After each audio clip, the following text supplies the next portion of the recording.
Hello friend, good morning সবাই। সকাল সকাল ফের একটা ভিডিও নিয়ে চলে এলাম তোমাদের সঙ্গে। তো আমি বাপের বাড়ি আছি, সরস্বতী পূজায় এখানে এসেছি। তো তোমাদের আগের ব্লগে বলেছিলাম। তো দেখো আকাশটা কেমন মেঘলা মেঘলা হয়ে আছে সকাল সকাল। আমি তো উঠে পড়লাম। তো বাবা কি চাষ করেছে চলো তোমাদেরকে সেটা দেখাবো। চলো তোমাদের সঙ্গে সব কিছুই তো শেয়ার করি, মনের কথা। চলো সেটা দেখানো যাক। তো দেখো বাবা এখানে কত সুন্দর গাছ চাষ করেছে। তো আর দেখো এখানে পালং শাক আছে, আর ওপারে নোটের শাক আছে, লাল নোটের শাক। তো অনেকবার খাওয়া হয়ে গেছে, বড় বড় হয়ে গেছে, আবার সাইডে ফেলেছে। তো গাছপালা দেখতে খুবই সুন্দর লাগে যেমন, আর চাষ করতে নিজে হাতে খুবই ভালো লাগে। তো আর আমার তো গাছের জিনিস তুলে খেতে খুবই ভালো লাগে। তো তোমাদের কেমন লাগে কমেন্ট বক্সে কমেন্ট করে পাঠাবে।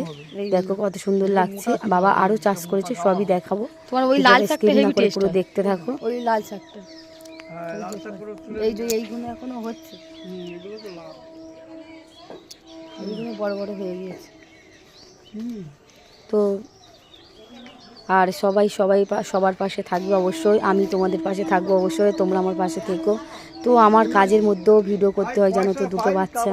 তো সারাদিন আমি রেস্ট পাই না, তাও তার মধ্যে যেটুকুনি পাই করি অবশ্যই। আর মানে যখনই সময় পাই, তো যখন সময় পাই না তখন তো করতে পারি না, যেটুকুনি সময় পাই কাজের মধ্যেও আমি ভিডিও করি। আমার মানে সকাল থেকে তো বিকেল অবধি আমার খুবই কাজ থাকে, তো কাজের ফাঁকে ফাঁকে করার চেষ্টা করি।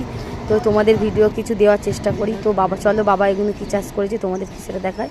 তো এখানে ওলকপি আছে, আরও বিনস ফেলেছে, তো উচ্ছে গাছ ফেলেছে, টমেটো গাছ, এগুলো এখন ছোট, আর এইগুলো সামনে ওলকপি গাছ। তো কত সুন্দর লাগছে দেখো। তো আমার ভিডিওগুলো কেমন লাগে তোমাদের অবশ্যই কিন্তু তোমরা কমেন্ট বক্সে কমেন্ট করে জানাবে।